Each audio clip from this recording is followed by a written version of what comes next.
that? Right? Who really enforces that? Is there a fucking cop literally fucking like every single I saw car that somebody goes get by? pulled over in California for that once. I was in the car, I was in the passenger seat. He got a ticket. It's like $100. Yeah, but by his way of thinking, they should be pulled out and clubbed, dude. Fucking right. You're a danger to society. No. That's only if it's only if you break lockdown. Well, let me run it down to you, communist, homosexual, faggot, dipshit, motherfucker. Fuck you, that's why. 'Cause fuck you, that's why. 'Cause helmets suck, that's why. And commies like you swallow, that's why. Fuck Pete Wilson, that's why. Fuck Dick Floyd, that's why. How's it going, everybody? Welcome to the Liberty Bowl, our weekend discussion. So today we're going to be mainly talking most of the time about the old FBI and what's going on right now with Trump, Mar-a-Lago, just the FBI, fucking the mistrust in these three-letter organizations, and basically we're gonna get everyone's point of view as to what's going on right now. I do want to add a disclaimer before we actually start anything that anything that we say in this show is all our opinion, what we think is going to happen. In no way is anybody calling toward any sort of violence toward any sort of these three-letter entities, toward FBI, toward any toward law enforcement, anything like that. In no way are we calling for that, or no way are we advocating for that. We are mainly just talking about what's going on right now and stating our views on this. All right. So before we get into this, guys, let's go ahead and get into this.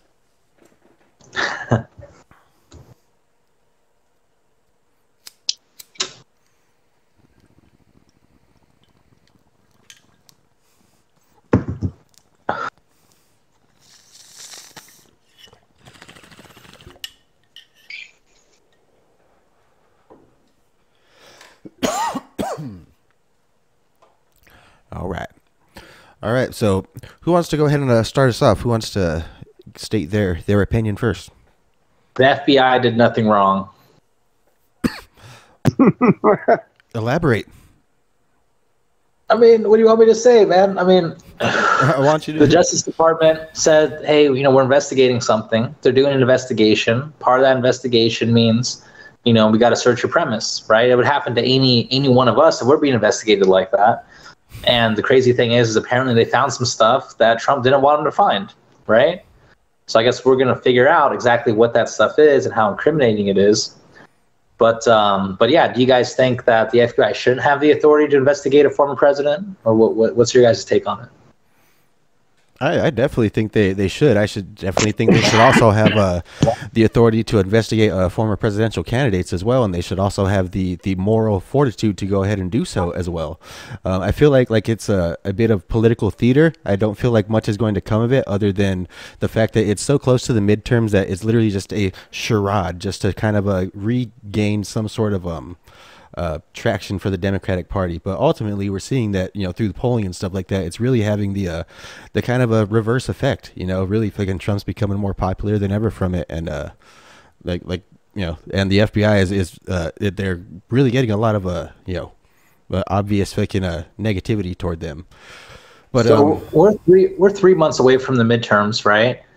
We were like less than a month away from the presidential election when the director of the FBI announced he was investigating something about Hillary Clinton. You guys remember that, right? Yeah, of course. Yeah, I mean, to me, that's a lot more damning to an election cycle than to a former president during a midterm election, which they're not electing the president during this midterm, right? So, yeah, sorry, I mean, yeah. Well, I'm sorry. I'll turn it back over to you. I know I cut you off right there, but I just feel like I had to kind of point that out. Yeah, you're good. I mean, we want to hear everything you got to say, brother. To me, it's like Blair just said, it's political theater. I mean, you're erasing long years of precedent. I mean, you think about Nixon, right? All is Watergate. Okay, that's all we heard. Anyone that wasn't alive at voting age at that time, that's all you know of the man. And so whatever he's accused of doing was so bad that he was willing to resign the presidency. But yet, as soon as he walked out of office, they left him alone.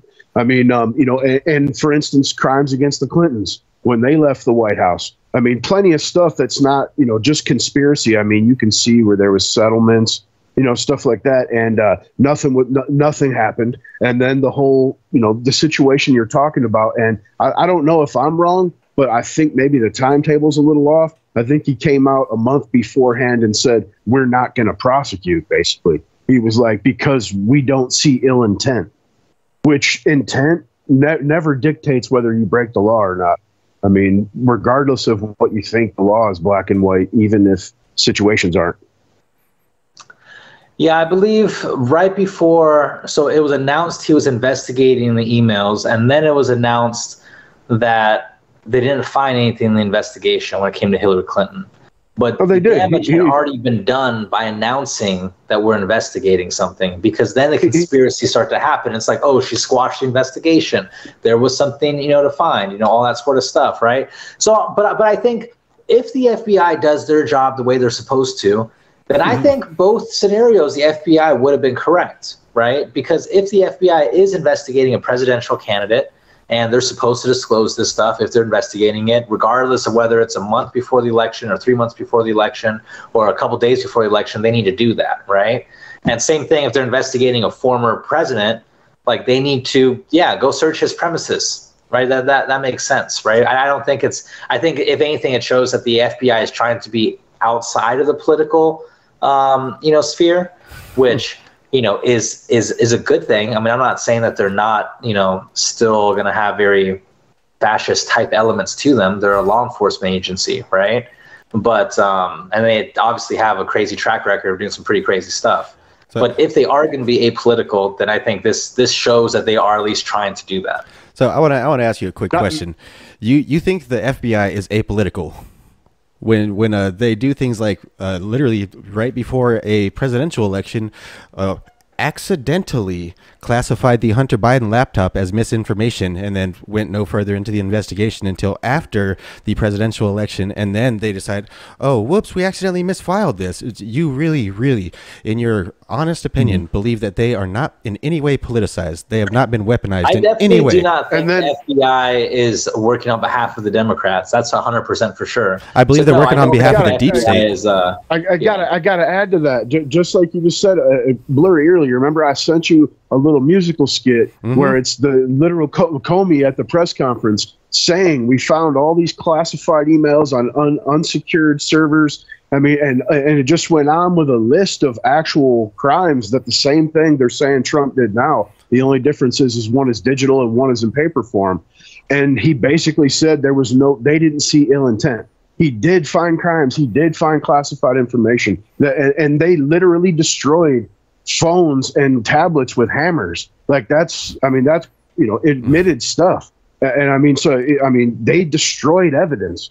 Even if they took from Trump something that he wasn't supposed to have taken, he didn't destroy it. I mean, it was in boxes. The dude doesn't give two shits, really. They were probably in a fucking garage. You know what I mean? Good morning. I'm here to give you an update on the FBI's investigation of Secretary Clinton. What I want to do is tell you what we're recommending. But first, let me tell you what we found. 110 emails in 52 email chains have been determined to contain classified information. What difference at this point does it make? 8 of those chains are top secret, 36 of those chains secret, and 8 contain confidential information. What difference at this point does it make? Everything I did was permitted.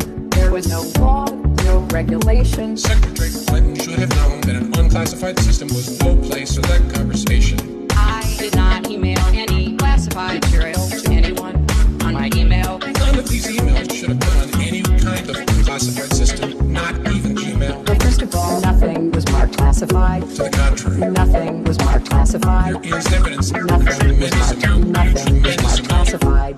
Now let me tell you what we Oh found. my God. 110 emails. It was not the best choice. 52 email chains It was a mistake. have been determined to contain classified information. What difference at this point does it make? 8 of those chains are top It wasn't secret. the best choice. 6 of those chains I said secret. it was a mistake. 8 contain confidential information. What difference at this point does it With make? respect to our recommendation, this is going to be an unusual statement in at least a couple of ways. Although there is evidence, our judgment is that Yeah, I mean, he's asking for them to return it back, though. I mean, he just announced that today that he's calling for the FBI to return the privileged information, and there's what's coming from a lot of the right-wing media is, oh, well, this info, I mean, how do we know the FBI didn't plant something on them? So I don't know, man. I feel like this really shows that they're kind of, they're definitely worried about whatever's being found, especially, I don't know if you guys were aware of this, but I guess Trump actually increased the penalties for the exact crime that he's trying to go after killer, yeah. Right. So I mean, that has to say something. He knew he was not supposed to have this information. And I also feel like Joe Biden set a precedent for going after former presidents for corruption. So we'll see how it goes after his term. Well, to go back to your Nixon thing, though, you guys know that Gerald Ford actually stepped in and pardoned Nixon, when he was president, and that was like a somewhat controversial thing to do at the time, but a lot of people in retrospect said it was the right thing to do to heal the nation. But Nixon was definitely under investigation as a former president for sure, and it took a presidential pardon at that time to get him out of it, But it also goes back to the saying that this ain't your grandparents' Democratic Party no more. And the same thing is back to your thing that you were saying. Do I think that the FBI is working for the Democrats? Not necessarily. I think they're working for the deep state in general, Democrats and Republicans both together, that act like they're really fighting each other, but really they're just taking away your freedoms one by one by one by one. And that's what I really believe the FBI is. They're the Gestapo of the deep state. So what's the end goal of the deep state? Basically total control over your everyday, every single mundane part of your life, down to basically to where you have to, like China's social credit score. That's what I believe. The true term of globalization, right? The true definition of one world government. globalization. That's what I truly believe the deep state's end goal is. So you think the deep state is after a one world government plus total control of your life? Yeah. To gain what? But what do they gain out of it? A one world government and total control of your life. Literally, they gain the means of control of everything. And literally, if it's a one world government and you speak out against it, where are you going to run to? Who's going to give you sanctuary? Fucking Mars? Mars going to give you sanctuary? Well, if you speak out against the United States government right now, you can't really run anywhere. Like, you can maybe go to Venezuela, and then eventually it'll be used as a bargaining chip by whatever government we replace out there. Yeah, well, that's the unintended consequences of just corruption within all governments. But I mean, if you speak out against the American government, you could try and run somewhere. I mean, look at fucking like Edward Snowden. Same thing with all other nations. Fucking Yuri Bezmenov. Fucking we took him right in. There's a reason that we have diversity in nations. Ultimately, okay, we're all human and stuff like that, but ultimately, we do need a diversity within nations and stuff like that. We need borders, we need places, we need sanctuaries and shit like that for fucking corrupt governments. Because if you don't think fucking the people in power are obsessed and drunk with power and just want more and more power, then you're completely naive. I'm sorry, that's the reality of it. Okay, so who do you think the people are that are behind the deep state? Go ahead, take this one, Ryan. Well, I mean, you can go from the Federal Reserve. I mean, where the workings of that. I mean, we know that's gonna spin off into a different subject, right? Rothschilds and powers that be into generational politicians that have held power, that are completely elite and removed from the populace, that have enriched themselves off of the backs of all of us, man.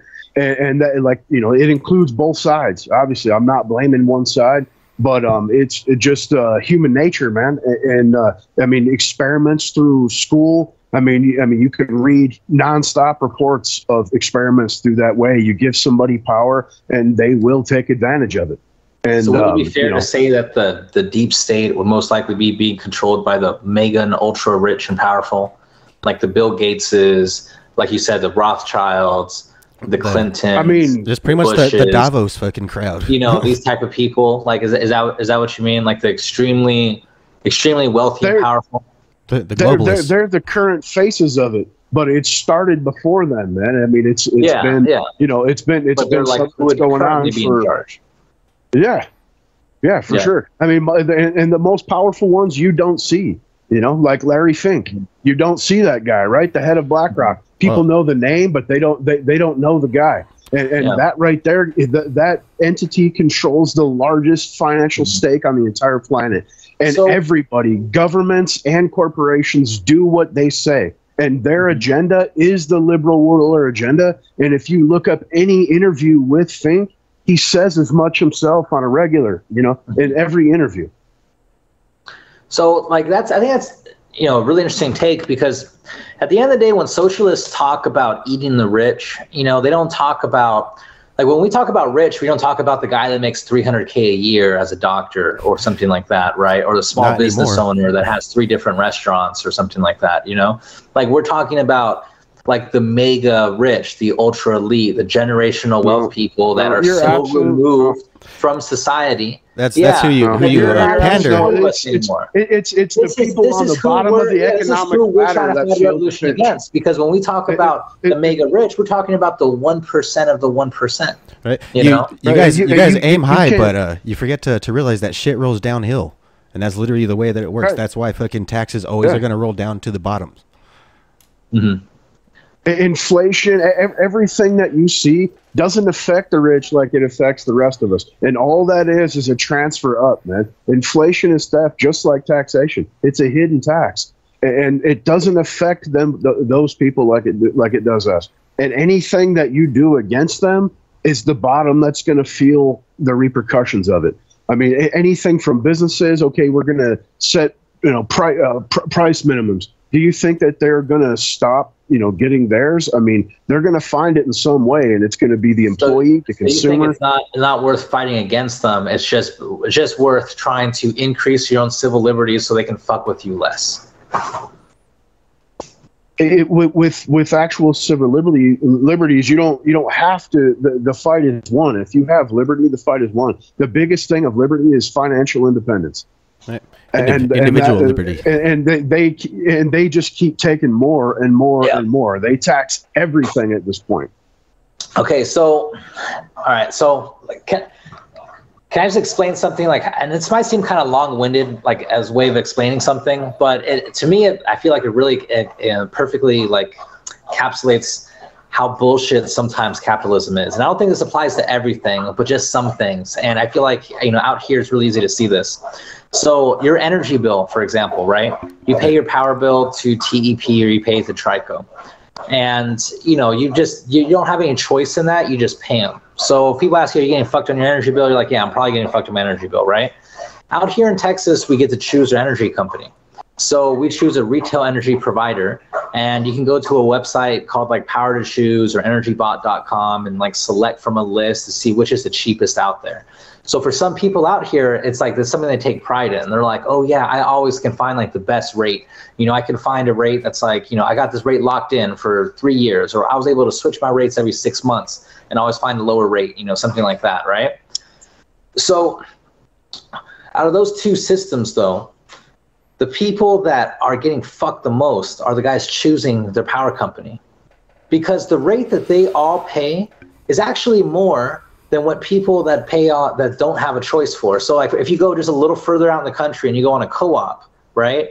You only have one power company. You don't get any choice. But their rate is usually the equivalent of, like, 10% lower than the lowest rate you can find on powertochoose.com. You know what I mean? It just stays there too. It's not going up every 6 months or fluctuating or any of that sort of stuff. It's like, no, this is like what our rate is. You know, we can have a slight increase because of X, Y, and Z, but we'll show it because of this and everything like that, right? So, but it's funny though, because the perception is all these people that are picking rates, they think they have better choice. They think that they're gaming the system. You know, they think that they figured something out, or they pay a service to take care of it for them. Well, I pay $10 a month, so somebody switches my rate and all that sort of stuff. And what ended up happening in Texas is our power prices have jumped up 50% in the last 6 months. So people that used to pay 12 cents a kilowatt hour are now paying 18, 20 cents. Everybody's in the same boat. And they had nothing to control that. But they can still switch companies who they want to give their 20 cents to or 21 cents to or whatever it is, but they're still paying twice as much as what people on those co-ops are. So I don't know, man. I just think a lot of times, like, this idea of choice and this idea of, like, oh, we can have more freedom or something like that. It's just, it's all like well, how much choice is it if you choose to either pay rent to a landlord or pay rent to a bank? Like, if you're tied down for the next 30 fucking years, that's not much of a choice right there. You know what I mean? Like, I feel like capitalism just gives us like a bunch of just things to like be like, you know, shitty with. Like, do you want this car or that car? The Nissan Versa or the Ford Focus? It's the same fucking car, man. You know, one's made by Nissan, one's made by Ford. Like, what's the difference, right? Is that that's really why there's choice? 700 other ones. Yeah, it's real choice, and you're talking. I mean, you're comparing a co-op to like a major city, or I don't understand where you're going. No. Like, for electric companies, right? They have these electric co-ops. Like, for example, Trico in the Tucson area is an electric co-op, right? And you just pay a certain rate, and then you have TEP, which is an electric company. But you don't choose, like, do you choose like TEP or do you choose a different electric company? In Texas, you choose your electric company. So, for example, I understand you choose your company, and that's got to be pretty damn rare, because I know, like, out here, it's TEP or nothing, man. Exactly. You know what I'm saying? Yeah.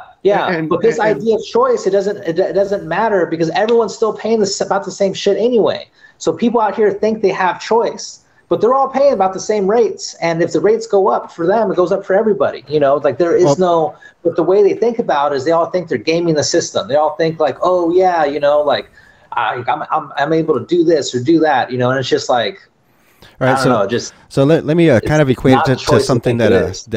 that you know, most people could relate it to. Let's say like a hamburger, right? So you could get a hamburger from McDonald's, or you could get a hamburger from Burger King. It's basically about the same thing, right? Roughly about the same price too. So why not just have McDonald's, right? Well, the reason for that is because, well, maybe there's a subtle difference. You know, maybe there's a slight edge that gives Burger King their slight difference. Maybe it's because the fact that they flame broiled it or something, whereas you know, McDonald's, I don't know, whatever a difference is, capitalism, it creates competition, and that is what makes it to where you need to have an edge, right? To where you need to have something unique. What is unique is what is going to sell more, right? That's also how capitalism tends to protect, you know, people. So say if there's an energy crisis, right, and there's multiple energy companies to choose from, well, the company that figures out a solution to the crisis first is going to get that capital first. And therefore, they are going to figure out that problem much more than just the energy company is going to figure it out. Even the co-op thing, that's people coming together figuring out a solution. That's still not state ownership. You know what I mean? And so even that co-op is really a capitalist choice, man. I mean, because if it was actually locally owned, like they're owned by their county or city, and right. That's generally one of the lowest rates too, actually, is when you have like you know, San Jose Power Company or something like that. But it's interesting you bring up the whole power grid thing, because actually in Texas we're like famous for how shaky our grid is out here, despite the fact that we have multiple energy companies. But it's because at the end of the day, there's only one main power line, so it all has to come on the same transmission lines. So certain things are good to compete in, right? It's great to have different type of restaurants and different hamburger places. Like, I totally believe that for sure, right? It's great to have different car companies, you know, but it's like certain things. It's great to be able to pick your doctor. Natural resources, right, is something that is just much better managed, state-owned. And even if it's managed through capitalism, it's still managed through a state-owned program, because you have to have you know, leases required in order to go on state lands. You know, it's because the state regulates. That's why we want free fucking markets. That is why we want free markets. We want the state out of our fucking markets. But if you're like, you need the state, because the state's got to issue licenses. Because the state ruins everything it touches. Libertarian society, though, what ends up happening is that you have corporations taking the place of the state. So you end up having things like whole areas of the country owned by one corporation. And if you live in that area, you therefore buy everything from that corporation. I mean, back in the day, there was like, you know, like the company-owned store and stuff, right? Where you live at the mine. Right now, it's the company that's the biggest lobbyist. All that sort of shit.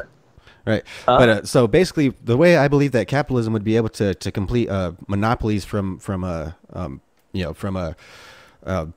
overtaking fucking whole areas and shit like that, and basically, you know, creating capitalist fucking government is basically we already in capitalist fucking government. Basically, that's what lobbyists are. That's where fucking, you know, oh, fucking solar companies, fucking their shit don't work that great, but they're gonna fucking grease the fucking the senators and the congressmen's fucking pockets, and they're gonna That's fucking 10-year tax credit extensions. oh, go sell it to somebody else, man. you're not at work right now, man. No, I'm just happy, bro. That's job security. 10 years. Right. You have job security because the government is always going to subsidize fucking solar, because the government wants to push towards solar, because fucking Hey, we all subsidize pest control with our health, bro. right.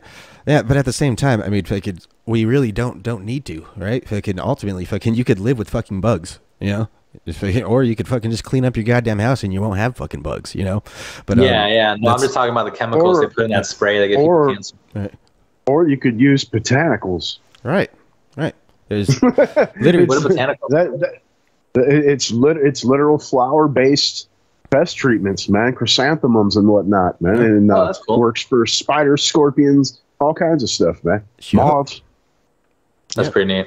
Yeah, actually, that's pretty much about what all of the chemicals are right now. There's really not much chemical out there. It's mostly all organic, chrysanthemum based.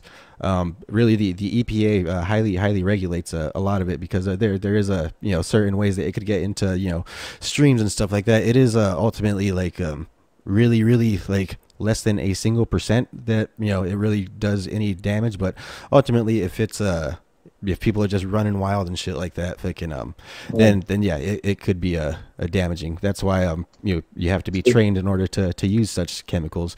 Same with just about, you know, most things. That's where regulations to an extent, you know, fucking yeah, you should definitely have those fucking but when like things like when OSHA tries to tell you what you need to have, you know, injected into your body, that's when branches like that start to go too far. But yeah, basically like things that like fucking saying that, oh, okay, you can't just fucking go set your yard on fire because you want to fucking get rid of the weeds and shit, you know. Those types of regulations are kind of necessary, because let's be honest, people are stupid, right? So but yeah, I totally forgot where I was going, man. One of you guys could stop me whenever you want. Right, that having some sort of, you know, federal regulations are pretty necessary to have like a, you know, a decent society. Right, but I feel like a lot of them are. Oh, go ahead. As far as federal, I think federal's there just to basically protect the country, you know, protect its borders, you know, disputes against large landowners, and supposed to be as limited as possible. I think all those restrictions and, you know, EPA regulations and whatnot should be more left up to the states themselves, because, you know, obviously the environment's different across the country, and what's good here may not be good somewhere else. You know, so with the state, everything tends to be like a big blanket, you know, treatment for everything. Whereas, you know, geographics really dictate a lot as far as, you know, what you can grow, what you can eat, chemicals you can use, you know, economics, on and on and on. Do you and do you base this off like your interpretation of the Constitution, or is there like a different thing you're basing it It's not just the Constitution. I've lived, you know, I've lived all over the country. I used to travel, you know, for work, opening places in different states. I've lived in, you know, about 5 or 6 different states myself, like on opposite sides of the country, and I've seen a lot of it firsthand, really. Yeah, I think, you know, when it comes to certain things like the environment, though, you have to have a federal standard. And same thing with education, because you do have people that are moving, like, and in regards to education, you have people moving coast to coast. You have to have a consistency that, like, why would you throw that in there? Why would you throw that in there, man? Oh. You're going to mix EPA with education? That's too vast. Okay. I'm starting, my guy. all right. But in terms of environment, so I guess, like, let's just keep it on environmental regulations. You know, let's say, for example, Arizona has more strict environmental regulations than New Mexico, but the water is going to flow through from New Mexico down to Arizona, right? Then what they do upstream affects us downstream. And, you know, from a constitutional perspective, in the original framework of the Constitution, Congress has the authority to regulate interstate commerce.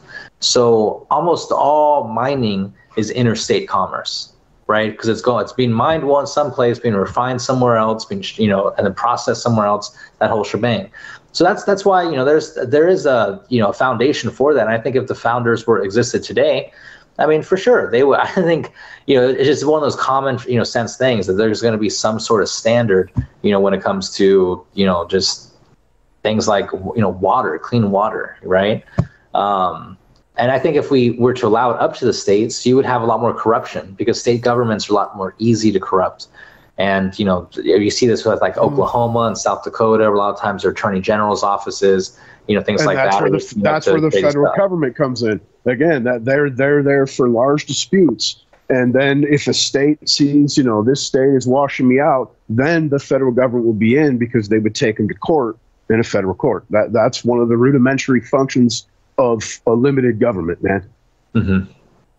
So let's get back to the actual topic instead of talking about the environment. So what do you guys think of the FBI? What do you think of their necessity? We went on a tangent there. Right. So what do you guys think of so we were talking about the EPA. Now let's go ahead and take that same conversation and change it to the FBI. The FBI is an absolute useless tool at this point. It was used for something previously, and now it's long past its use. I mean, just like John just said, you can look for yourself. This is like a mainstream knowledge thing. All the fucking shit that they've done throughout the years, and every time there's a major shooting or a major terrorist attack, what's their thing? They were on our radar. We had files on them, and they never do shit, man. And then as far as like rating Trump, I mean, to me, absolute political theater. I believe that they're horrified because once again, it's a rare time a president's talking about reining in the power of the FBI. It's pretty coincidental that he said that, and then it was like a week later he gets raided. Right. I mean, it's similar to JFK, right? He talked about it, and it was like a week later. He was dead. You know what I mean? But if you're about to get raided, you're under investigation, you're going to start throwing some stuff out there like that. He was cooperating. He was cooperating. I mean, he was giving them answers, and he's like, "Fuck, they caught me slipping." For 4 months. And he's like, "4 months, shit about him." For 4 months, everything that they asked him for, they brought. I mean, he had the legal team take care of it. It's not like he's in there doing the shit himself. You're talking about a billionaire, man. He's out on the golf course fucking shooting golf balls, and he's paying people. Like, we're losing. He's paying people to do whatever the fuck the FBI tells him to do. Dude, Trump is a cop guy. He's you know what I mean? He's a cop guy. He's not trying to break laws. He's squeaky clean. They had carte blanche, spent millions of dollars, and couldn't get nothing. They got people on fucking tax evasion from long before they knew Trump. You know what I mean? Right. It's funny, fucking the whole MAGA party and stuff like that. They really seem to be about bringing America back to their old glory and stuff like that. Whereas the Democratic Party, who's all about democracy, really just wants to make sure that you're not allowed to vote for the person you want to vote for. Right? Doesn't that sound democratic? No, I mean, I think because again, I don't think the FBI is acting on behalf of the Democratic Party. You know what I mean? Well, for sure, I think some Democrats definitely want Trump locked up because he tried to instigate a rebellion or whatever you want to call it on January 6th. And yeah, maybe it wasn't it wasn't quite up to the South American coup standard. But he knew what he was doing when that whole January 6th thing was going down, leading all those people over there, telling them all to go over there, man. When did he lead people over there? That's why he's under investigation. That's why the FBI is doing this. And if they weren't doing that, what does that say about our rule of law? So I think, I constantly wrestle with the idea of does the rule of law still exist in America? Because it is true. Like, it does seem like the rich and the famous get away with it way too much. And the politically empowered. Then we're screwed. Just last weekend, you were on here talking about how Antifa and BLM and shit fucking burning down billions of dollars in property and stuff was acceptable, and that it's okay to protest in that manner. And these guys walked into a building unarmed, and the only thing that got fucked up was some doors, windows, and a podium. The only person that got killed was one of them. No, nobody was armed. Nobody was armed. If they were armed, they'd be in fucking federal prison for the next 20 years, man. People got trespassing People charges. were going to prison for 5-10 years, all sorts of. They're fighting with cops. They were doing all the stuff that they were criticizing Antifa and BLM for doing because they were. Yeah, that's agreed. Exactly it was a riot. It was a riot so much. Right. They started saying that Right. It wasn't a Antifa coup. was doing it for them for some reason. They're like, no, that wasn't us. Antifa was marching with us, and they started fighting cops. Like, no, yeah, man. I mean, I just think like Ray Epps. you got to investigate the guy. You got to investigate the guy. Is the FBI a necessary organization?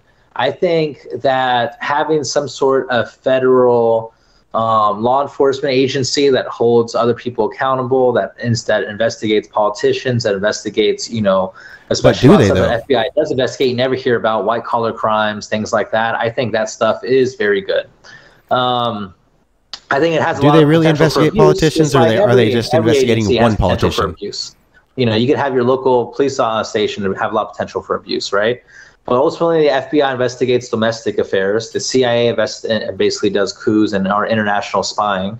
The NSA, right, is supposed to be the people over like all of our cybersecurities and all that sort of stuff. The DIA, what does the DIA do? That's like another special ops, spy division, State Department, that sort of stuff, right?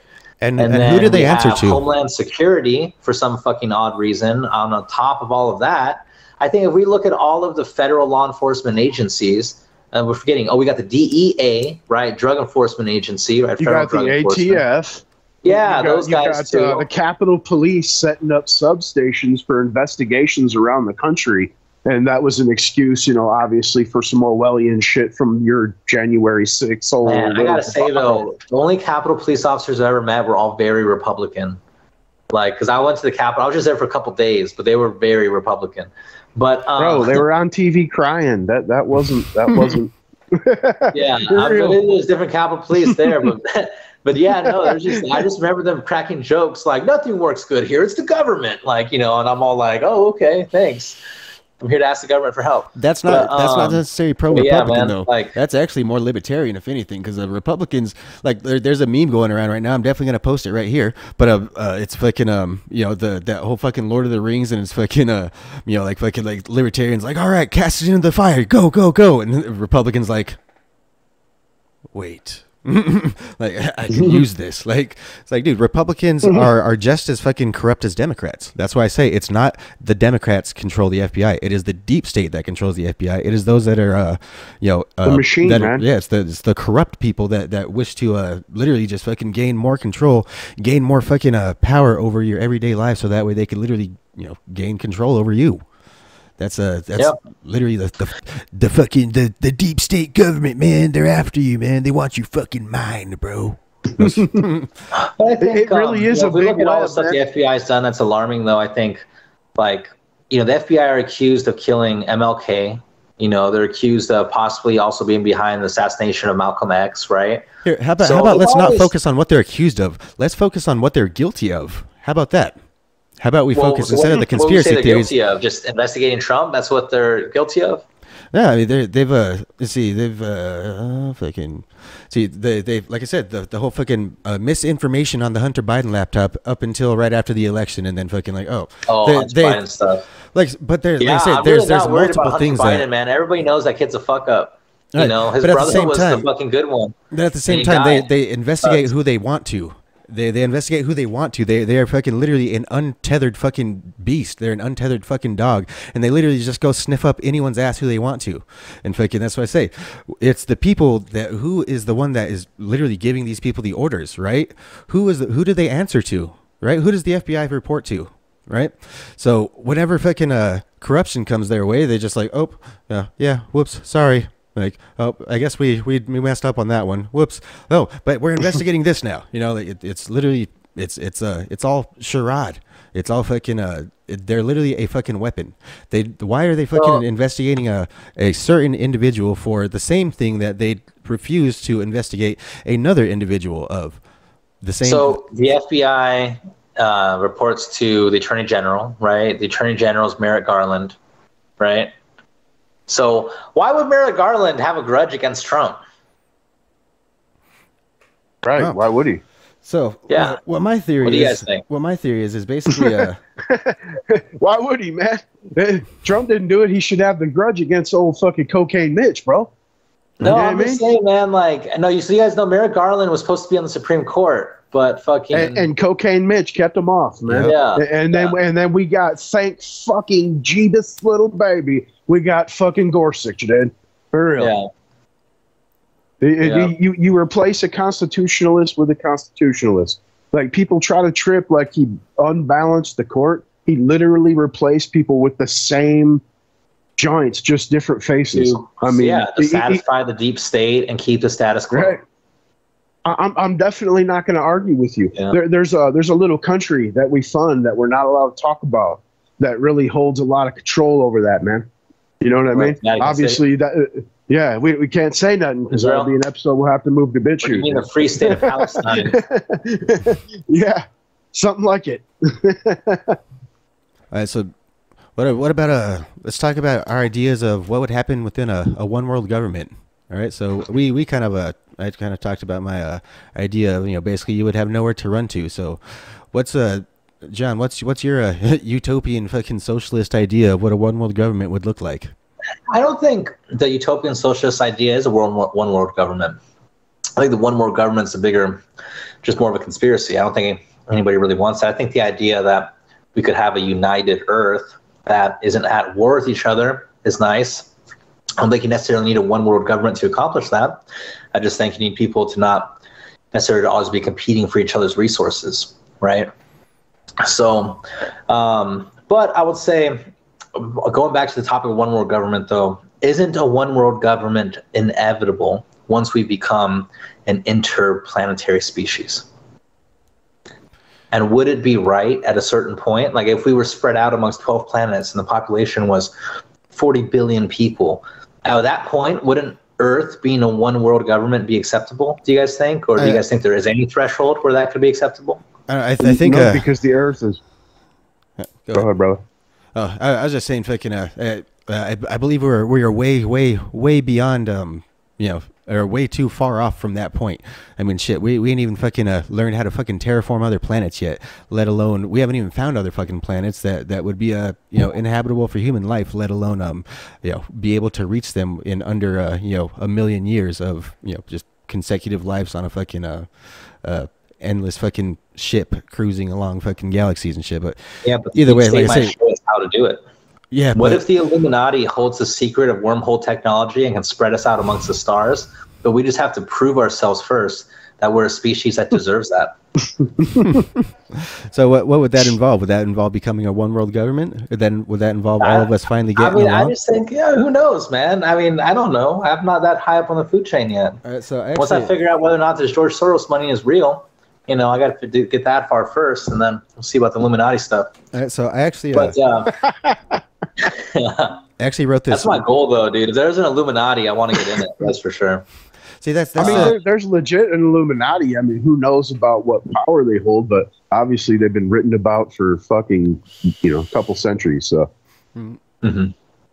So I actually wrote this fucking little passage about fucking diversity being our strength and shit like that, and fucking the humanity, and basically like it kind of goes into the idea of if we were to ever move to a different fucking planets and things like that, or if we were to ever discover other life, that other intelligent life elsewhere and stuff like that. And it's basically we would essentially at that point all become basically human, rather than fucking I'm this color, I'm that color, I'm this stupid shit, I'm that stupid shit. We'd essentially all become human at that point. So this is a little thing I wrote about. It's called diversity, fucking diversity being our strength. It's more about nationalism as opposed to globalism, and basically just this the human experience and stuff. So diversity is our strength in a global aspect.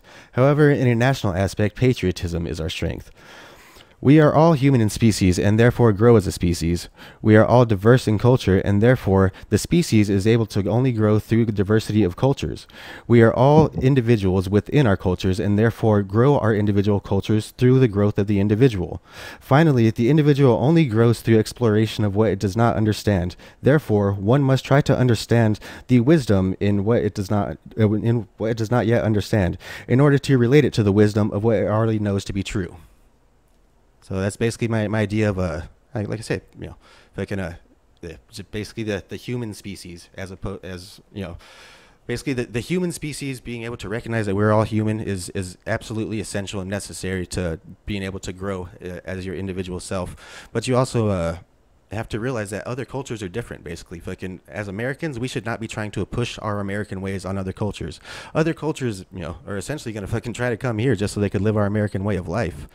And but at the same time, we should still be able, America's pretty diverse in cultures and shit like that. So basically, we're able to take bits and pieces from all these other cultures and just basically make it in our Americanized version. But ultimately, that's why we always talk about first generation immigrants, how they're very patriotic because they're proud to be here. They came here because they wanted to live the American culture. They wanted to live the American dream, and then basically from separating the American people by their color rather than their patriotic nationality of Americanism. That's why we're so divided and stuff right now. Is because basically, we're all different. We all think differently. We all have different ideas and stuff like that. And that's why I like to talk to people from all different walks of life, because it's important to even though I may think you're completely wrong, I'll still listen to anything you have to say, just so I could apply, what, you believe is your highest wisdom to my own. And so that way I could, adapt it and, make it my own. So that's why I try to learn from everybody. And that's what I feel, really the, humanity really should be. And that's why I feel like if we're very far away from discovering other planets and terraforming other planets and having galactical disputes and shit like that. But I think it's possible. But I think we're way too soon to be worrying about that type of shit. Mm-hmm. What do you guys think that how every ancient civilization wrote of some type of a being that could be construed for, aliens, or, regardless if they call them gods, what have you. Obviously this isn't like one mass hallucination or something. They came up with not only just the idea, erase all the religion, the worshiping part, anything. You just take the lore aspects, right? From, the book of Enoch to, Gilgamesh to like chariots of the gods. And, where did these people come up with these ideas? Fiery chariots coming out of the sky. I know you could say meteorites or whatever, but if they're saying dude, I watched this shit come down in front of me and beings walk out, and, Enoch, for instance, had the schematics for a flying vehicle, and it was built at a minor scale, and it actually flew. You know what I mean? And that's actually left out of the Bible. I'm sure both of you are aware that's one of the books that were left out of the Bible. And that was supposed to be the holiest man that ever walked the earth. Behind Jesus, Yeah. Those ideas came from somewhere. What's your guys' take on that? All right. Go ahead, John. Yeah, I don't know. I think I love the idea of aliens. I think there has to be alien life out there in some form. And the idea that it's interacted with us, I think, is definitely super plausible. And so I don't know. I just don't. I guess I don't feel too strongly one way or another on it. I kind of feel like if aliens exist, great. If they exist and they're among us, that's definitely scary, because I think that starts to put a lot of other stuff into oh shit. Because I don't think humans are capable of coming up with these super grand, super hidden conspiracies. Because I don't think we're very good at keeping secrets, to be honest. That's one of the reasons why I don't believe a lot of the real big conspiracies. If Illuminati exists, I don't think they're very powerful. I think they're like the Freemasons. They're just kind of out there. Why would you say that? You think about Santa Claus and Jesus, and you could just keep going, man. Homer I mean, they're pretty good at pulling off charades, dude, for fucking. Not really. ever. Everybody knows that Santa isn't real. You know, like by 7 years old, we figured that one out. And you know, Jesus, that's just more of a general belief system, right? Jesus, Muhammad, you know, all that sort of stuff is like, you know, that has to do with just, you know, fulfilling a spiritual element that people have. So yeah, no, but as far as like pulling off grand schemes and stuff to like orchestrate things behind the world or behind the scenes, I don't think humans are really that capable of doing it. But if there was a super race of aliens that were among us, right, and those guys are pulling the strings, that's something that's like, oh man, if I found out aliens existed, then reptilian theory becomes plausible to me. That's all I'm saying. I don't believe reptilian theory is what's going on. I don't. But you know, but if we found out that reptilian existed, I'd be like, oh shit, man, those guys were right. Like, I'd be so pissed off. Yeah. Right.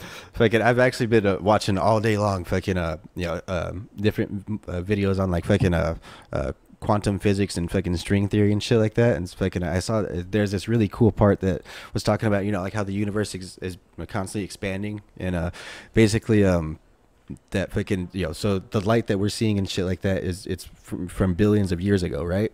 So there's a theory that basically, you know, if there is an alien fucking existence that, you know, arose billions of years ago and shit, they could have fucking you know, gone to a star that was a lot nearer to them and basically kind of planted out their fucking their DNA and stuff like that onto that planet and stuff like that, and then over, you know, billions and years and shit like that, fucking the planets fucking would slowly be expanding away from each other. And that's they, you know, there's it's like I say, there's a little conspiracy theory like note that they put in there, but that you know, aliens could have fucking, you know, basically the first fucking life that grew after the Big Bang and shit like that could have essentially realized this once they you know, realize fucking basically what the idea of God and fucking time and space and shit like that was, and then basically that they fucking just, you know, went to all the nearest planets and just kind of planted a little bit of their seed of life, you know, within these planets, essentially like Rick fucking the planet, you know, fucking from Rick and Morty. Basically, that's kind of the idea, is basically, and then over time, just they've grown so far distant from each other and just, you know, have evolved their own life and shit like that. Right. But what about the 12th planet theory, man? What's that? What's the 12th planet theory?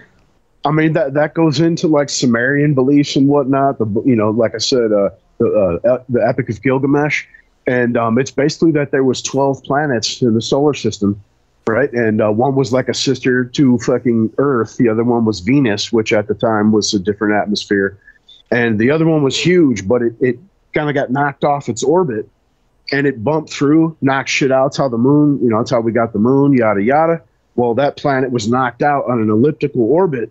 Supposedly it takes 30,000 years to rotate the sun, and they you know, they have to like replenish the atmosphere basically with pulverized gold, and that's where we come in, right? They basically, the Sumerians believed that they were bred by these people with their genetics to basically be, you know, worker bees. They could smart enough to work the equipment, but not smart enough to overthrow.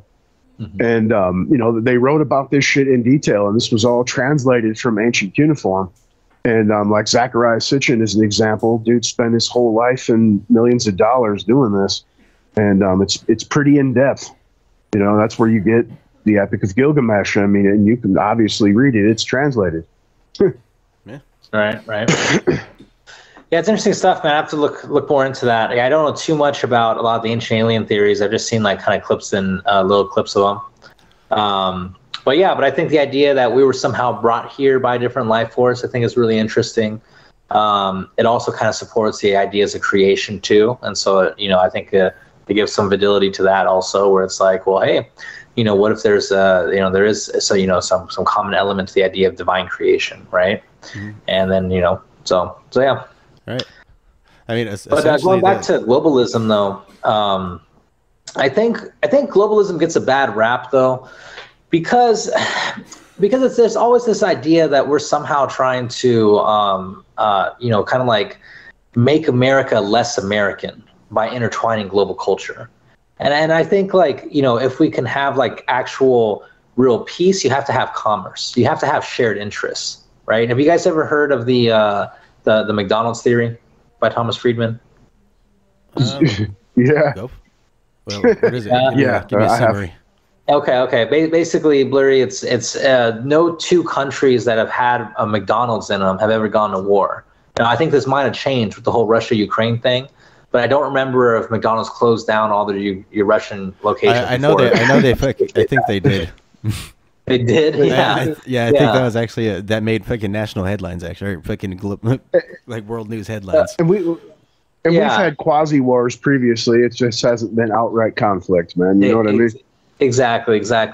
So it's just, when you have the shared interest there, it changes things. Like if you look at, for example, North Korea, the most totalitarian place on the world, they don't have shared interests. A lot of countries, they don't have commerce going back and forth. They don't have an exchange of ideas along with the exchange of money, right? So globalism would allow them to do that, but they're an extreme example of nationalism because their whole strategy is self-reliance and no relying on any other countries and all that sort of stuff, which is hard to do when you're like a mountain little poor state, right? So yeah, man. But yeah, I just wanted to wrap that back to globalism. I know that's where we originally kind of went off from, but yeah, I just don't think, I don't know. What downsides do you guys see to an increase in global commerce? An increase. I don't see a downside in commerce. I see a downside in intertwining everything else. I mean, the constant fucking taxing us or borrowing, writing checks that for money that's not in the bank to subsidize other countries, the military involvement, the nonstop conflicts, dude. I don't want to police the fucking planet. Right. You know what I mean? There's a huge difference between just straight commerce and intertwined shit. There doesn't have to be commerce. Migration is not a necessity for commerce. I mean, there's so many different things that have to be taken out of the equation for it to even be considered, globalism versus globalization. You know what I mean? What do you guys think about the idea of tying humanitarian values to commerce so that we only trade with countries that share, humanitarian values with us? Define humanitarian values. Political ties. Right. That's political ties. Like I say, define humanitarian values, because I think I mentioned quite before, my idea of humanitarianism is, rather than giving a man a fish, teaching a man to fish. Like I say, that's, I feel like it's much more. Let's say it was like that. Let's say we only wanted to do commerce with countries that had a sense of individualism. You know what I mean? And so we therefore dictated like which countries we were going to therefore empower with our resources, right, and become friends with by countries that have a shared value structure. I mean, would you guys like that? I don't know. Personally, I feel like I personally just feel like fucking like free trade should be fucking free trade. You know what I mean? I think you should keep a nation's personal politics out of the quality of their product. You know what I mean? If it's something that works great here, and it's fucking made over there, and fucking it was created over there. That's another main thing, is it's fucking created over there.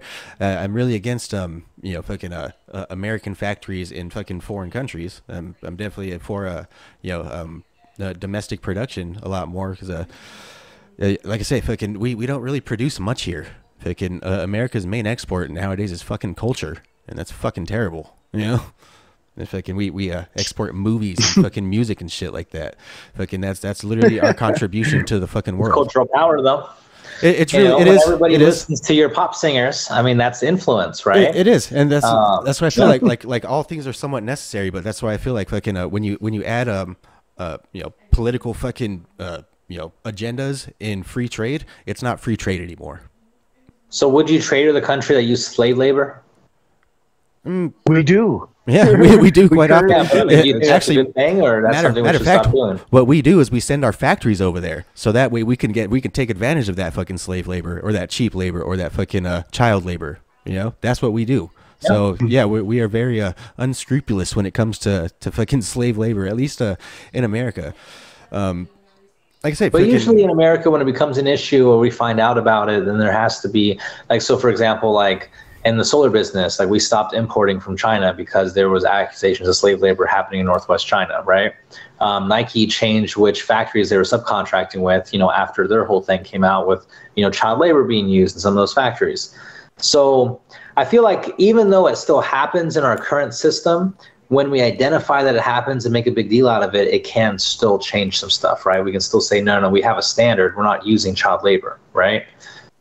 They say that, but who's doing the Right. checking, man? That is the difference. Like, that's why I said you got to 86 the migration out of it, whether it's in or out, whether it's a company or whether it's importing, cheap labor. You got to keep the migration out, and that right there is globalization. Is just the process of strictly trade, whereas globalism is, like Brian just pointed out, let's move a company over there and take, so then it is an issue. If an American company is doing that, yeah, that's somewhere you could step in and maybe do some protesting, what have you. But what somebody does in their own country has, again, absolutely nothing to do with us. If you're strictly just trading with them, you wouldn't even know. You wouldn't even know what the fuck they're doing, man. Right.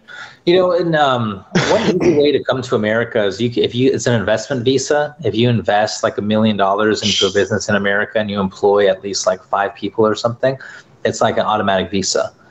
And that's seen as like a merit visa also, because we're only getting the brightest, from whatever other countries coming over here, right? How is that any different than an American over here going over to India and saying, I'm going to start a call center, and I'm going to invest $1 million in starting a call center over here, and then, creating jobs and doing that, and then being able to, basically outsource that cheap labor to an American company. I agree with you. I guess you'd say that's a brain drain, right?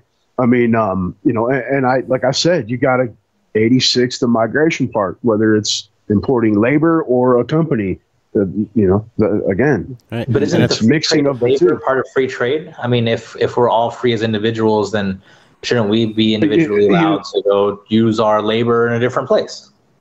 Again, you're talking about globalism. If you're talking about a single person, like that gets some work visa, I guess. I'm not saying don't ever let anyone in. You know what I mean? I'm not a complete closed borders person, but at the same time, it's en masse, individual case by case. But I see what your point about the other way, like a brain drain. You don't want to take everybody's best, even though it's going to benefit you. It's going to decrease, the productivity of that country, and it's one less country to trade with. Right. Yeah. I don't know. I think the investment visa is an interesting one, but it's one that we've always had too, and not just us, but Canada's always had it. It's how they places in Europe as well. Yeah. But yeah, and I think one thing that I know you mentioned before, Blurry, is kind of how people want to immigrate here to live the American way of life. And I just also kind of want to point out that especially amongst a lot of East Asians right now, there's a big sentiment for a lot of the ones that come over here for college that they want to go back. Like, they see life in China and life in South Korea and life in Japan as being like better than life in America, just because they see like how hard people are struggling out here and all that sort of stuff, and just the big differences in services and everything. So it's just one thing that, like, I wouldn't take that, like, I wouldn't make the assumption that most first-generation immigrants, come here because they want to emulate the American lifestyle. Like, I just think, well, at least a lot not of them nowadays. come here because it's the best place to make money. A lot of them come here because the last place they were in really sucked, and they were like, shoot, we got to get out. Some people come here just because their cousin's here. They want to be close to family, right? So, like, there's a lot of variation there. But I would say that the second generation tends to be very patriotic and much more Americanized. And so I used to notice this a lot of times, especially in my cell phone days, where my store was in a population with a lot of immigrants, a lot of Somalis and like other East Africans and stuff. And a lot of them, you could tell, were just really frustrated with kind of like, just different things. And, especially like, imagine some guy comes in and he wants me to, lock his daughter's phone because she's getting herself into trouble with guys, right? That guy with his traditional Somali values is not having a good day right now. You know what I mean? But that's what I thought would be kind of interesting, is that his kids were always very Americanized. You know what I mean? They've been here for 10, 15 years. They've grown up here. Maybe they were born here, stuff like that. And you saw that all the time in the mall. So really, I think a lot of times there's that second generation that ends up being very patriotic. And that's really where you get a lot of the national benefit from. Because that also tends to be the generation that's much more like, just much more about the hustle too. Like, they want to work their ass off because they saw their first generation, immigrant parent, basically struggle their whole life, right? Mm-hmm. So that's one thing I noticed in sales is like some of the best sales reps I meet out there, second generation immigrants. You know, like they understand the lucky opportunity they have just to be able to speak English as a first language or speak it well, and they're capitalizing on that, right? So yeah, I just kind of wanted to point that out. But I do think, yeah, as you get further down the generations, you probably do start to see people are just more like just general Americans, which means you're going to have just more like, yeah, you're going to have more like left-wing type people, or, you know, that sort of stuff. Well, it's okay. So the problem that I see is, so they become Americanized and they become more patriotic. You say the second generation, right? So is being patriotic toward America right now, is that really what American culture is? Or is American culture you know, basically, well, really we're locking up the people that want to make America back to its old glory, that want to just make America something great. We're so saturated in patriotism that, you know, we're at the point where we're calling our culture is. We're at the point where we're calling people that believe in the American way of life insurrectionists. You know, and you're saying that patriotism is basically what's normal here. You know, basically the people that so have. You think that what happened on January 6th, those people were being patriotic? There's a bunch of patriotic blokes. No, I think they're being a bunch of fucking idiots. I think they're being a bunch of fucking idiots. They got enticed into fucking stupidity, you know? Same with the fucking BLM rioters. They're a bunch of fucking idiots that got fucking, their bleeding hearts fucking hurt. They got their little panties in a bunch, and they got enticed into a riot. Those people are kind of in similar camps, Yes, people are stupid. We are very much aware of that. Yeah, no denying that, okay? So, but the Antifa people are actually, like, you know, caught up in the idea of revolution. So that's what I mean. And that's is bad. that you guys are Revolution is not good. Revolution's not good. Doing a revolution. We are not. So revolution, you're talking pure Marxism, man. Right. And even globalization is an open window to it. And you know, it's a fine line, man. It really is. That's why I say we need nationalism. Yeah, I mean, you know, it's gradualism that's been used up until this point, and it's been a steady push that way. And that's the reason you got a fucking straight murderer hanging behind you as a hero, man. And literally, he would have fucking murdered you, bro. He would kill you, man. You know, there's a Marxist nationalist state, and that's called China. China is a nationalist nation, and they're also a Marxist ideology. So you can have both. You can have Marxism and nationalism. Right, and but to the point, same thing. You could have a national socialism as well. Yeah, you could have national socialism as well. National socialist as well. Right. And national socialism was always seen as completely different than the actual socialist. There was a huge, no, that's 100%. Like, actually, you guys watch Peaky Blinders, right? So no. Can't say okay. that. They make that a focal point of like season 5 or some shit. It's just how that split happens. But yeah, they use the term socialist in their name for sure. But there's a reason why the National Socialists of Germany were rivals of Stalin's, you know, Communist Party, right? The USSR. So though they were not natural allies, if they were both two branches of socialism, they would have united and they wouldn't have been fighting the whole time. But who defeated the National Socialists? The fucking communists fucking took the huge brunt of that fucking war, man. You know what I mean? That's facts, dude. You know, you can't discredit the fucking sacrifice of the Russian people there. Because communists are willing to sacrifice their people down to the last for anything that they believe in. I would say that the Russians were willing to fight tooth and nail for every bit of land that they you know, lost and went back and forth for. All right. So let me comment on the Nazis or the National Socialism thing. All right. So the reason that it is different from why socialism is not, you know, considered fucking, you know, it was a nationalist socialist state and stuff like that, right? Or why they consider it fascism, even though it's called socialism, is because socialism is not communism, is it? Right? Socialism is simply the precursor to communism. Is basically where it is, you know, the state controls the means of production, right? And when you have a nationalist, reasoning to it at the same time, that's when you get fascism. You know, basically it was just a far right seizing of the means of production, where basically, they were just the Germans were defeated from the Treaty of Versailles after World War I, and extreme element of nationalism has always been fascism, for sure. Whether or not it's been a socialist economic structure, it's authoritarianism.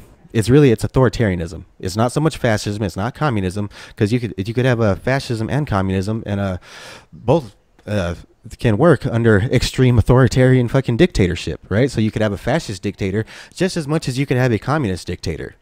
So basically, it's just the whole liberty idea is what's missing from them. It's basically they discount the antithesis to both. Yeah. Basically, fascism is not as good. Is not good just as much as communism is not. They're both wrong. Basically, what is correct is individual liberty, giving the individual the right to choose for themselves. Same thing, like things like freedom of religion, right? You could choose whatever fucking god you want to worship. We don't give a shit because religion does not it's not supposed to fucking involve politics. Religions are not supposed to be involved in politics in any way. That's why they're tax exempt, right? And but we're seeing a bit of a blurring from that, on the whole Christian conservative side, right? But and really, it's all fucking religions. All religions get fucking politicized, at least nowadays. But yeah. So basically, it's trying to impose your way of life onto anybody else. So whether it be a communist trying to impose, well, you rich people need to pay for everybody else, right? Well, these rich people think that you fucking lazy motherfuckers need to get off your ass and go get a job. It's like I say, it's just like it's two ideas to the same issue. Both of them are equally right in each other's minds. Fucking people that are a bit farther right, more fucking about free market, fucking well-to-do, fucking this and that, fucking be a good fucking moral person, this and that type shit. And then the people that are on the they're right in their mind. Same thing with people on the left that are just like, oh, I just want to be a free spirit and I just want to do what I do, and I should be alive. I should be allowed to live because I'm a human being. That's my human right is life. And basically people that are greedy and take all the money should be able to be forced to redistribute onto, like I say, I'm bad at arguing socialism and communism in a, like I say, trying to argue it in a perspective that's not just condescending, but like I say, both of them are, I guess, to an extent, right? Like you should be a free thinking individual, but at the same time, you should use that free thinking individualism to do something unique and sell yourself. Be a free market capitalist. Fucking come up with the next fucking great invention. Come up with something unique to go on a fucking lawnmower. Like basically, use your creative individualism to think of something unique and then become a capitalist. And then sell that shit. Yeah, and I think that mentality is probably the thing that socialists and just progressives in general try to reject the most. The idea that we should all just sell out, right? And it sucks, man, because there's always a degree that we have to sell out, right? Like, I'm a socialist, but I'm a fucking sales guy. You know what I mean? Like I literally my fucking whole career has always been when it comes to money, sales, you have to sell right? out, but not your principles though. Well, you could stay principles, but you don't have to sell out. Like, Yeah, but that's what I mean though, is that sometimes commercializing something that you really value or that you're good at is in itself selling out, right? Sometimes you don't want to commercialize it because it takes stuff out of it. But yeah, it's like sometimes, like, I don't know, as soon as something becomes a business, a lot of people see you as just trying to make money off of them, right? And if like you're not willing to do things or give them a break, give them a discount, do it for free or whatever it is, all of a sudden it becomes like a personal thing, right? Or at the same time, if someone's not willing to pay whatever you deem that it's worth, it might feel like a personal slight.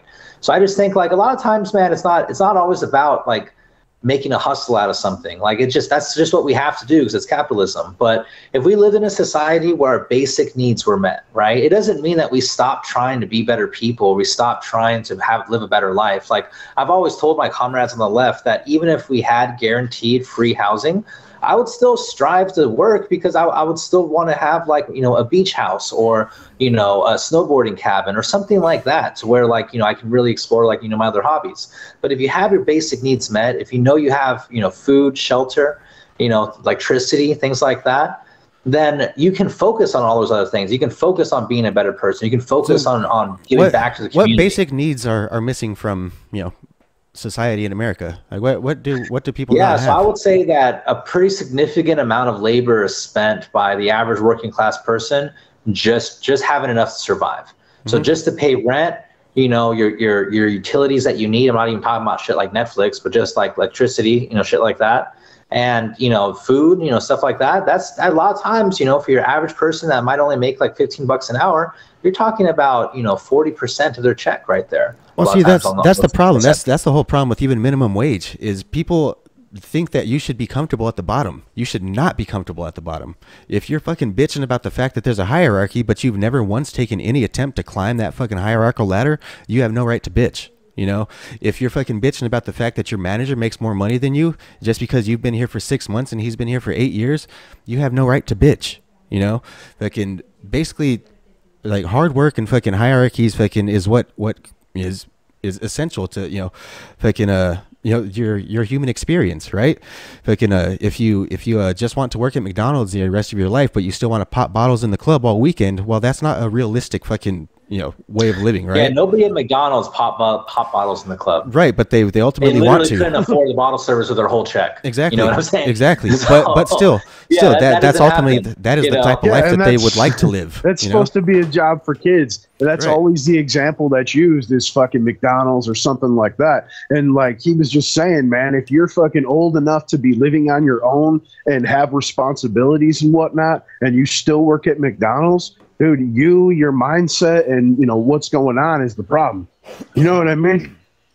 Yeah, Really? I mean, I'll agree that, you know, some labor should always be valued more than other labor. I'm not saying everybody should make the same, but, you know, for the McDonald's example, I think McDonald's employees are great examples of exploited workers, because it's true that, like, a healthy McDonald's shift will have a mix of high school kids or college student age kids, right?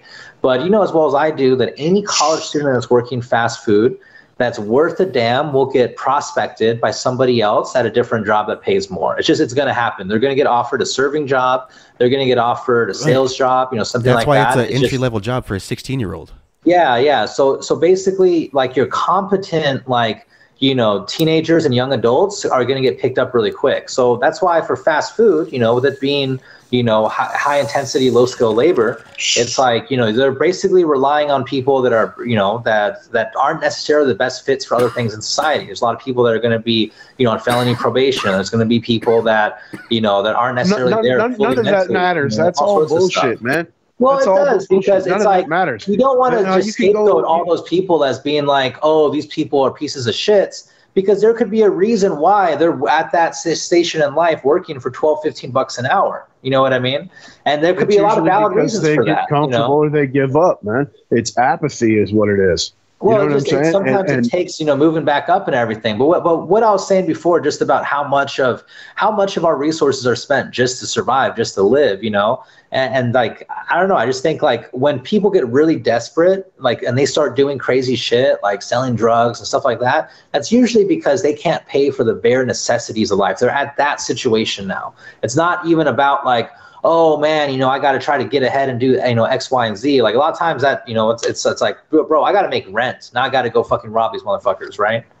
So that boils down to the Federal Reserve and inflation and fucking overprinting, man. It's not that things cost more. It's not that people make less. It's that the money is worth less. You know what I mean? Like, I mean, you think about back in in 1972, you know, minimum wage was like $1.75. You know what I mean? The average rent was something like $400 a month. And, you know, you would have to work an average of like 28 hours.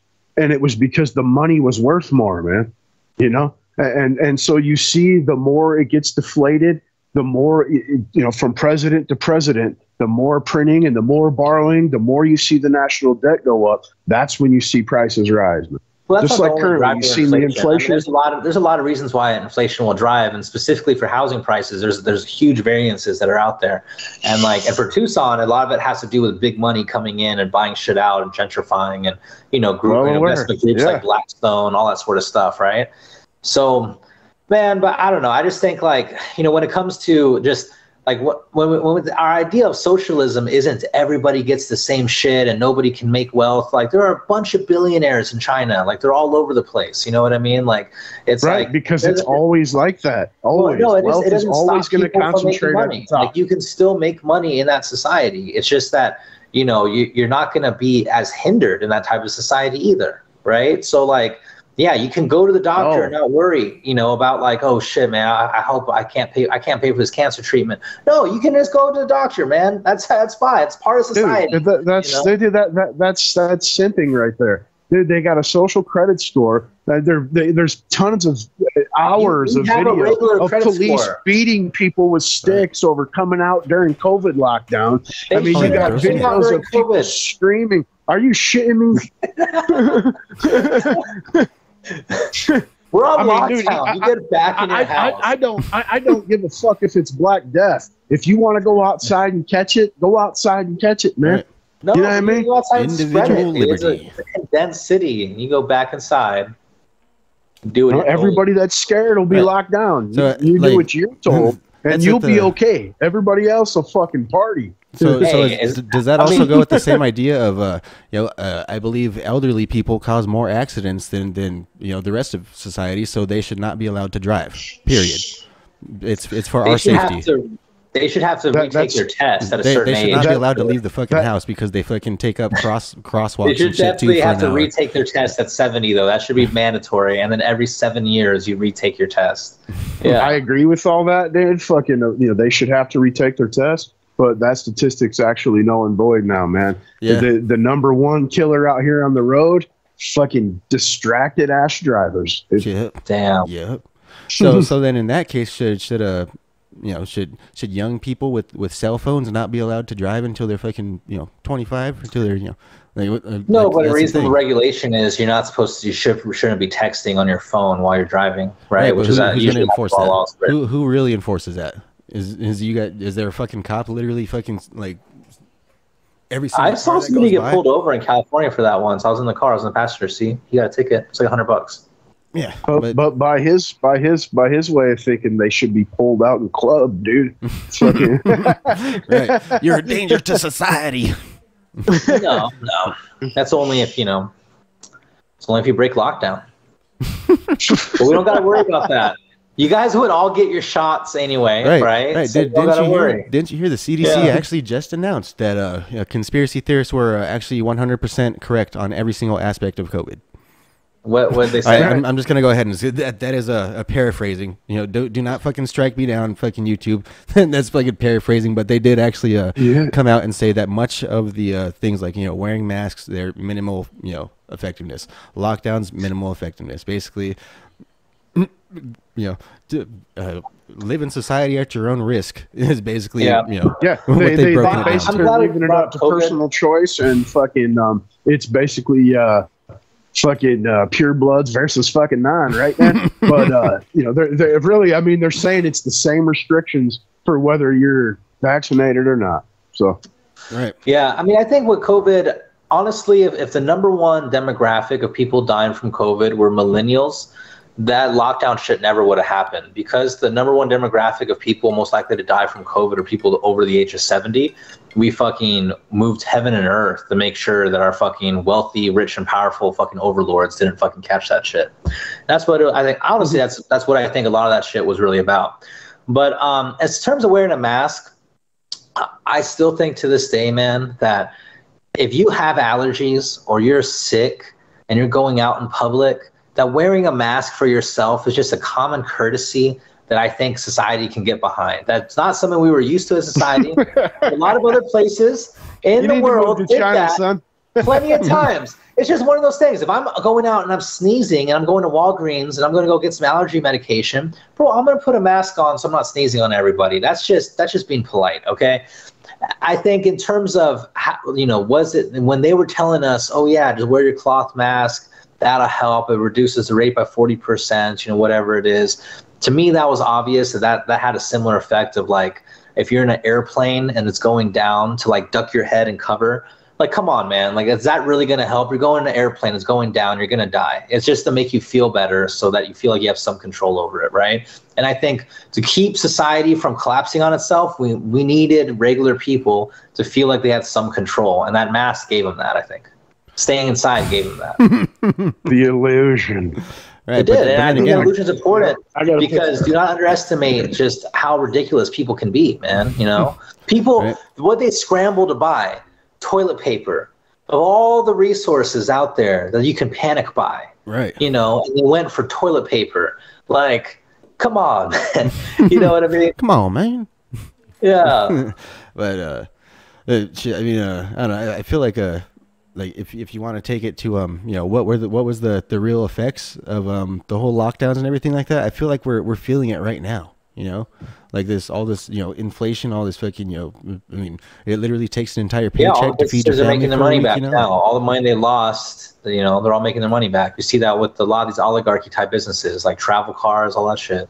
I mean, that's you're seeing it with the government too. They just hired 86,000 fucking new IRS workers to make sure that they get all that money back. Stop cheating on your taxes. Every entrepreneur type person I know has been bitching about that because I know they all fucking cheat on their fucking taxes like a motherfucker. And it's so funny, dude, because it's like, I know they're coming after you, dude. Like, you thought you could just buy that G-Wagon and depreciate it in 1 year and fucking get away with it. Like, you better hope you can get away with that shit. So you don't think that's a big tax credit? If you buy a vehicle over like 60, I think it's 4,500 or 6,500 pounds, one of those two, you can depreciate the entire value of that vehicle against your income in 1 year. All right, yeah. So we definitely appreciate you guys stopping by. Fucking, it's always good times here. Fucking, get into some debates, arguments. Fucking, just talk about culture, society, and what we think the fuck is going on. So this coming up this week, we're going to be talking with the CEO of Nug Smasher, Ryan Bosnardo. Really excited for that. Fucking, he's a definitely a mogul in the cannabis industry. He's from here in Arizona. He's a very liberty minded. He's a good dude, man. Fucking, really looking forward to that interview. That's going to be coming up sometime this week. So definitely like, subscribe. Fucking, we appreciate all you guys. And before we check on out, we're gonna go and smoke some more weed real quick. Cheers, guys.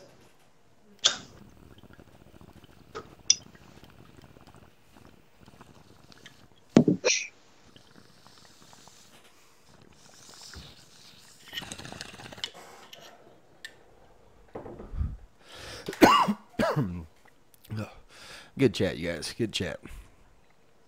Don't forget to like and subscribe, bitch. Ready to start? You guys want to do like beginning bong rips, or I want to do a bit more structured so that we're just not kind of randomly going at it, Yeah. Well, count us down. Yeah, it's your show, so however you want to do it, for sure. Cool. All right, so I'll just go ahead and start us out. We'll introduce the topic and then hit some bong rips and we'll get started. All right.